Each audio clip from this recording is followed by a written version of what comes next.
Chapitre 2, verset 20. Verset 20. J'ai été crucifié avec Christ. Ngai nabakamaki elongo na Yesu Kristo. Et si je vis, ce n'est plus moi qui vis, Soki ngai nazali kobika ezali lisusu ngai moto azali kobika te. c'est Christ qui vit en moi.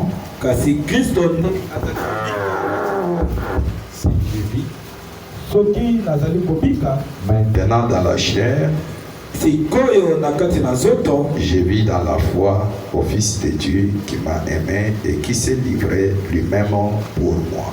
nazali kobika na kondima na mwana ya moto oyo akei na komipesa mpo na ntina na ngai.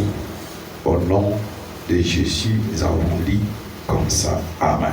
Na kombo na Yesu Kristo totangi boye tolobi amen. Nous avons le thème comment vivre dans la vie chrétienne dans ces temps de la fin, dans ces temps de la grâce. Tozali na mama ya likambo lolenge nini ya kobika na kati na ngolu na tango oyo ya ngolu. Une phrase commence par comment? Falaza oyo ezali kobanda na mutuna. Ce sont des questions Ezali mituna que l'homme chrétien se pose. oyo moto mo Kristo azali komituna. Comment je peux vivre dans ces temps, dans la vie à laquelle je suis appelé à vivre? Lolenge nini nakoki kobika na tango oyo na bomo yo wapi ngai na bengami kobika La vie chrétienne. bomo ya mo Kristo. Dans la vie chrétienne, Na bomo ya mo Kristo il y a une certaine manière de vivre, de se conduire dont Dieu a tracé pour ses enfants.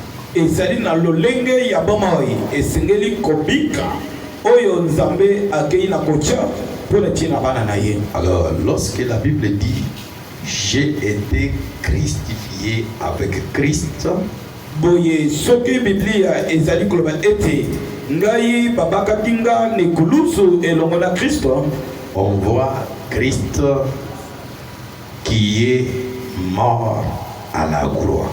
bazali komona Kristo oyo akei na kokufa likolo ya ekulusu. Nous voyons Christ mort à la croix.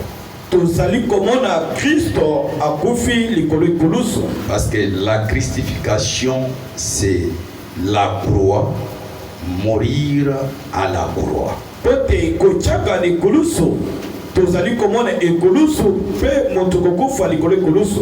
Maintenant, celui qui est mort à la croix, c'est Christ.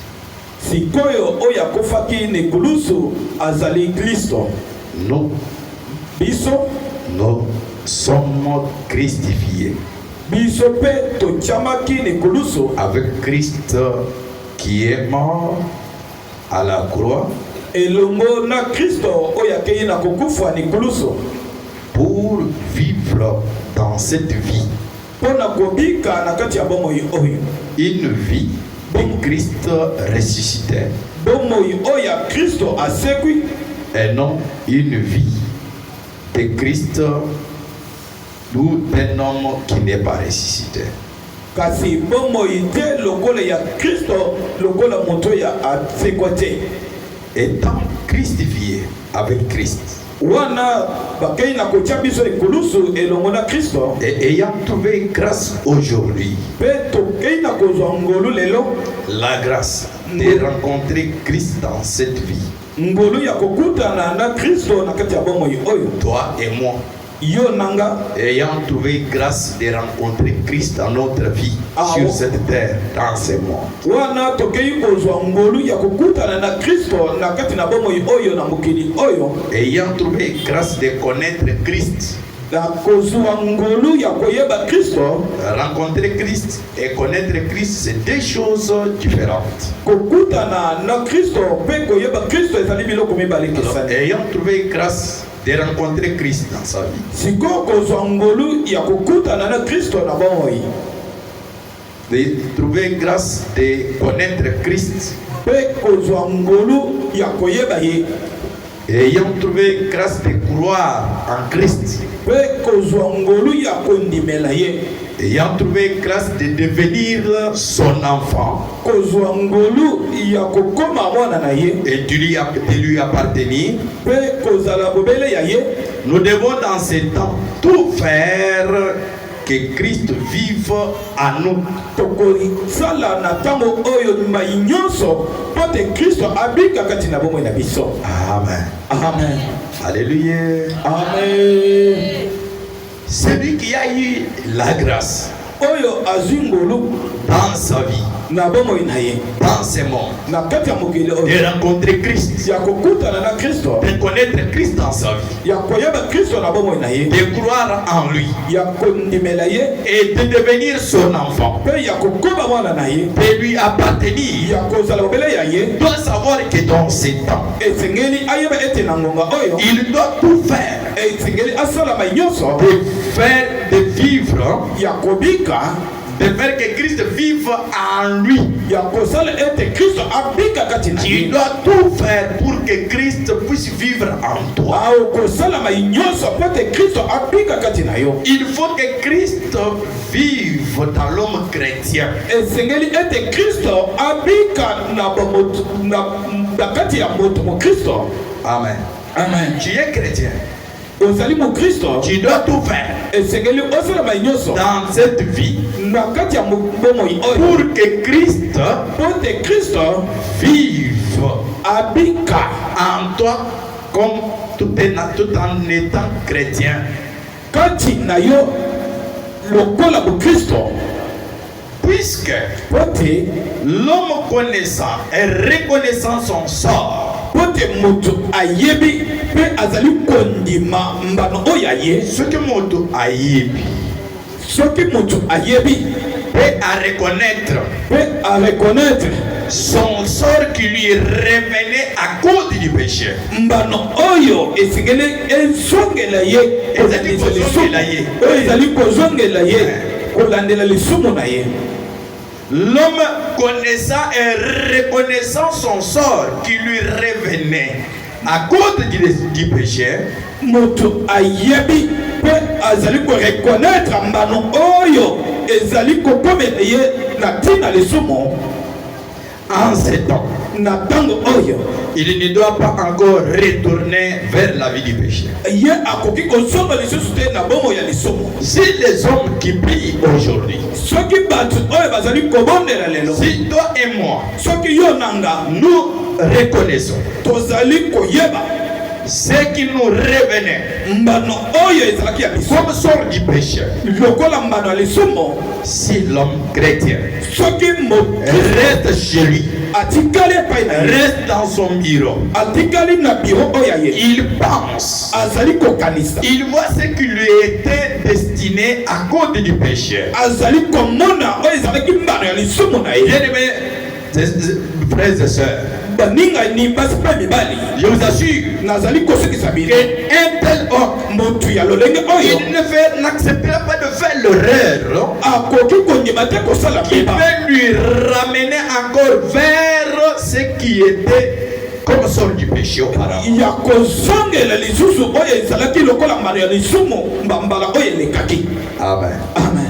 La Bible dit, car le salaire du péché c'est... Biblia ezali koloba ete pate lifutu ya liwa ya lisumu ezali. Alors, la Bible dit, Biblia ezali koloba j'ai été crucifié avec Christ. ngai bakei kopetanga de kulusu elongo na Yesu. À la croix, Likolo kolusu il y a la mort, ezali liwa, il y a la souffrance. ezali pasi. Christ a vu toutes sortes de peines à la croix. Kristo akayi komona lolenge nyonso ya pasi de kolusu À la place de l'homme pécheur, na bisika ya moto mosoboki, pour que l'homme pécheur soit sauvé. pote moto mosoboki abikisama. Maintenant, un tel homme, Sikoyo moto ya lolenge oyo il va se poser des questions dans sa vie. akomituna mituna na bomoi na ye. Comment je dois faire Lolenge nini ngai na kosala pour vivre que dans la vie chrétienne mpona kobika kaka na bomo ya Kristo tout le temps, batango nyonso que je peux passer encore sur cette terre. oyo ngai nakolekisa lisusu na mokili awa. Amen. Amen. Alléluia. Amen. Alors en ce temps, siko na ngonga oyo il doit vivre dans la nouvelle vie entièrement. akobika na bomo ya sika mobimba na yango. Ça c'est que nous avons parlé dimanche. yango na nde tolobaki iyengeleka. Il est demandé à tout homme chrétien ekei na kosenga na mokristo nyonso de vivre dans ce temps ya kobika na ntango oyo de la grâce, ya ngolu, vivre dans la vie nouvelle de toute son entièreté. kobika na bomo yo ya sika na kati ya mobimba na yango. Vivre entièrement, kobika mobimba, c'est vivre la vie d'abandon du mal et la vie de Christ tous les temps de sa vie. ezali kobika bomo oyo ya koboya masumu, kasi kobika bomo ya kristo ntango nyonso ya bomo na ye. Amen. Amen. Tous les temps. ntango nyonso.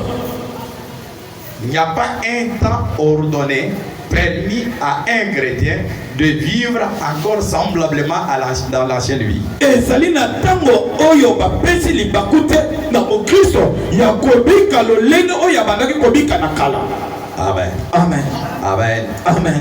Ce sont les choses que nous devons connaître ezali makambo oyo esengeli toyeba et pratiquer. mpe kosalela yango. Le chrétien mokristo ne vit pas azali kobika te un pas en Christ, un pas dehors. lokolo moko na kati ya kristo, lokolo moko libanda. Non. te On vit tous les temps